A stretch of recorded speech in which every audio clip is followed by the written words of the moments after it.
warm welcome back to the channel, everybody. Yes, quick disclaimer. Bumblebee that you just saw is an actual separate action figure. It is not what this Scalextric car turns into. No. Inside here is a slot car. Not just any old slot car. This is the Scalextric Transformers Bumblebee Chevrolet Camaro. And it's not just any old Chevrolet Camaro, it's a limited edition one.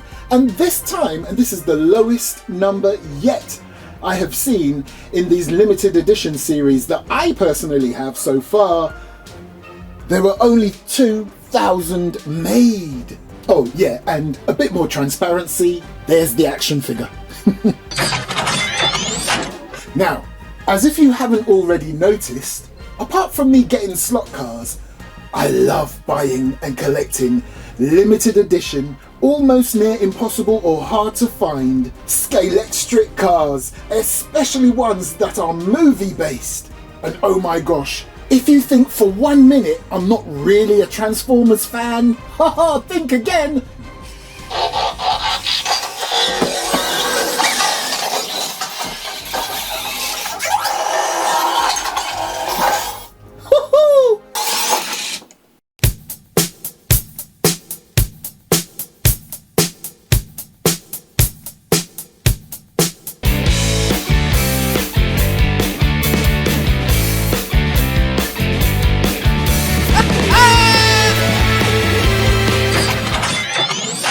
Oh, this looks so good. And what I love about this is that this baby looks battle worn already. Looks very weathered.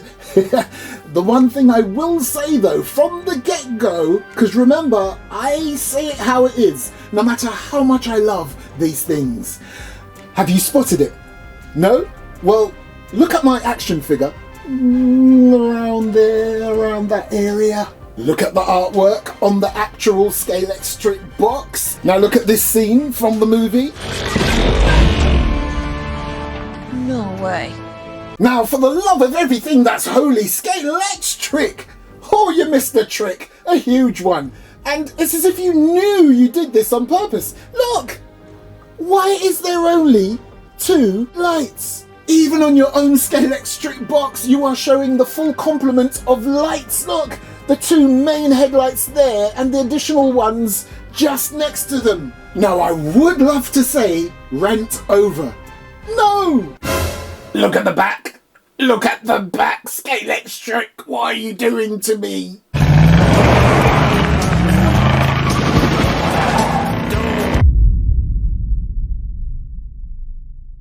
It's as if Scalextric gave you a punch when they only give you 2 headlights or 2 lights at the front of the car, and then on the back where there should only be 2, they've put 4! It's as if they punched you even harder. Mini rant over. What a gorgeous representation of Bumblebee by Scalextric. I absolutely love this apart from the lighting. Yeah, this looks amazing. Again, I love how it's got that worn, weathered, well-used car. In fact, they've got that right. Let me tell you something, son. A driver don't pick the car. The car pick the driver. Feels good. How much? Well, And again, what I love about these Scalextric limited edition collectibles is that they always come with these nice credit card sized plastic as well cards that shows you what number you've got out of the limited 2,000. And now that I'm rapidly becoming the Scalextric fanboy amongst me mates, you can always tell when a Scalextric model is dated, that it came out years ago. Because you see that X on the Scalextric? Can you see how right there overlaps the T? The newer logo doesn't do that. And if you really want to get a bit more nerdy, go back further and it actually had some sort of a starburst symbol on there too. But anyway, back to this car. Oh, and by the way, this was one of my finds, yeah? I do trawl the internet to try and find limited edition Scalextric cars, and I pay handsomely. Now, I love the image, the still that they've taken from the movie. That looks pretty cool. I love that below that, it gives you some info, some background on this vehicle. This particular model was the 1976 one. Of course, it went on to be a Camaro concept, which I also love, but I think this one looks absolutely awesome. Now, I am going to put this on the track, so let me get it off or out of this box. And if you're ever interested in what it looks like underneath the car, the packaging, well, just like in the crystal cases, you've got that same little screw system there that keeps the car in place. And right there, your little baggie with some form of instructions and spare braids and guides. Now, when it comes to the wheels and the tyres on this bad boy, you've got to give Scalextric 11 out of 10. Oh my goodness, have a look. Just look at the detail on this.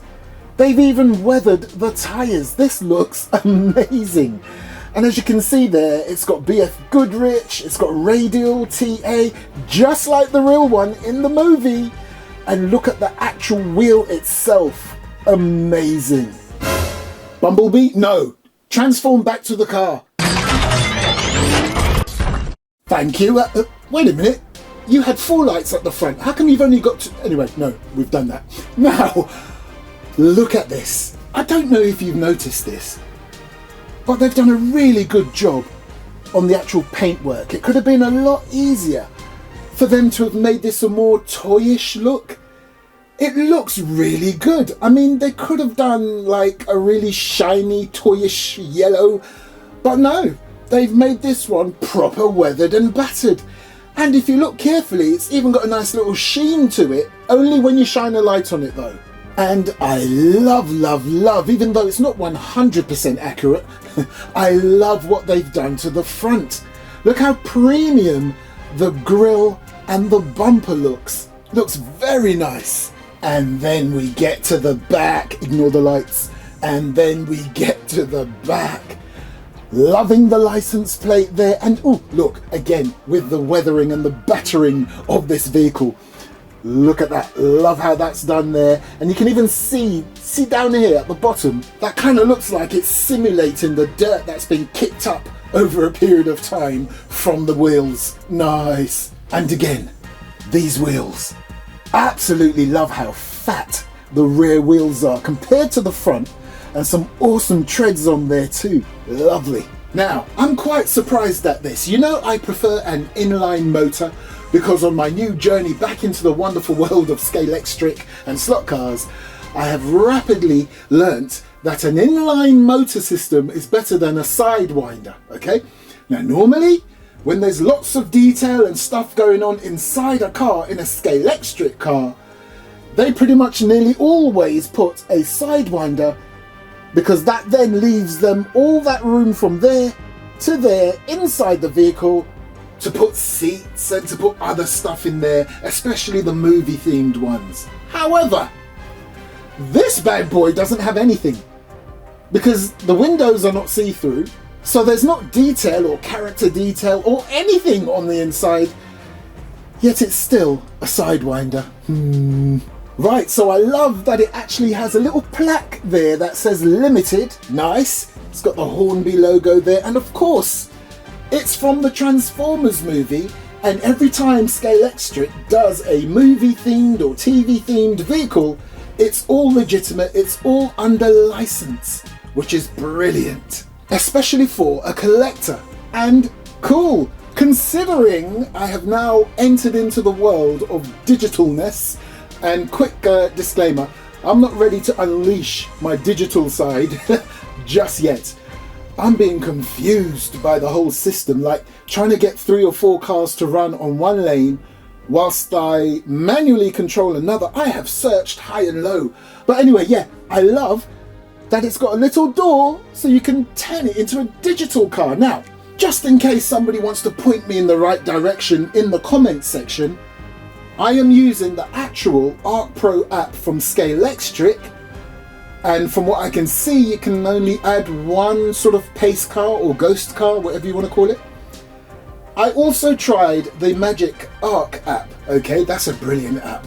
I was using that all along when my track was only an analog track, yeah?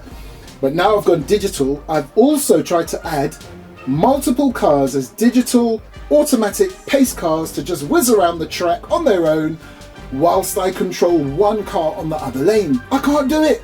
I don't know what I'm doing wrong. So I've tried both apps and I'm still having the same problem. Anyway, I'll tell you from the get-go, I've done my research on this car. Even with all the hullabaloo regarding the lights at the back and the front, it actually doesn't even have lights, okay? So there's no lights at all on this vehicle.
Well, that was fun. Hey, Optimus Prime. Greetings. Roll out.